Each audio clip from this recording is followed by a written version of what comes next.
Chapter 9 The Amazing Ride.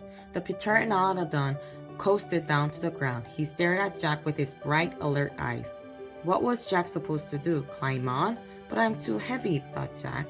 Jack looked at the Tyrannosaurus. It was starting up the hill.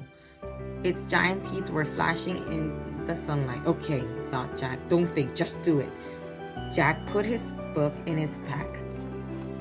Then he climbed onto the Pteranodon's back. He held on tightly. The creature moved forward. He spread his wings and lifted off the ground. Jack nearly fell off as they teetered this way and that. The Pteranodon steadied himself and rose into the sky. Jack looked down. The Tyrannosaurus was staring up at him and chomping the air. The Pteranodon glided away. He sailed over the hilltop and over the valley. He circled above all the duck-billed dinosaurs and all the nests filled with babies. Then the Pteranodon soared out over the plain, over the Triceratops, who was grazing in the high grass. Jack felt like a bird.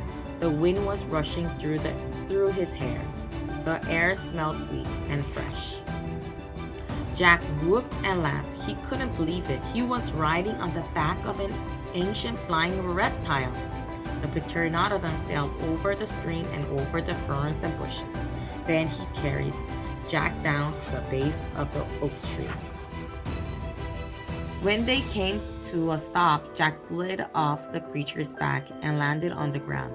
The Pteranodon took off again and glided into the sky. Bye, Henry, called Jack. Jack, are you okay? Annie shouted from the treehouse. Jack pushed his glasses into place. He kept staring at the Pteranodon. Jack, Annie called. Jack looked up at Annie. He smiled. Thanks for saving my life, he said. That was really fun. Thank Henry, not me, said Annie. Come on, climb up. Jack tried to stand. His legs were wobbly. He felt a bit dizzy. Hurry, shouted Annie. It's coming. Jack looked around. The Tyrannosaurus was heading straight toward him. Jack bolted to the ladder. He started climbing. Hurry, hurry, screamed Annie. Jack reached the top and scrambled into the treehouse.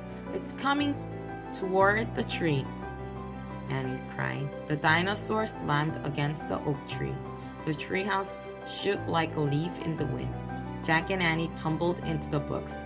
Make a wish to go home, cried Annie. We need the book, said the Pennsylvania book, said Jack. Where is it? They both searched madly around the treehouse. Found it, Jack said. He grabbed the book and flipped through the pages. He found the photograph of the Frog Creek woods. Jack pointed to the picture in the book. I wish we could go home, he shouted. The wind began to blow. Jack closed his eyes. He held on tightly to Annie. The treehouse started to spin. It spun faster and faster. Then everything was still, absolutely still.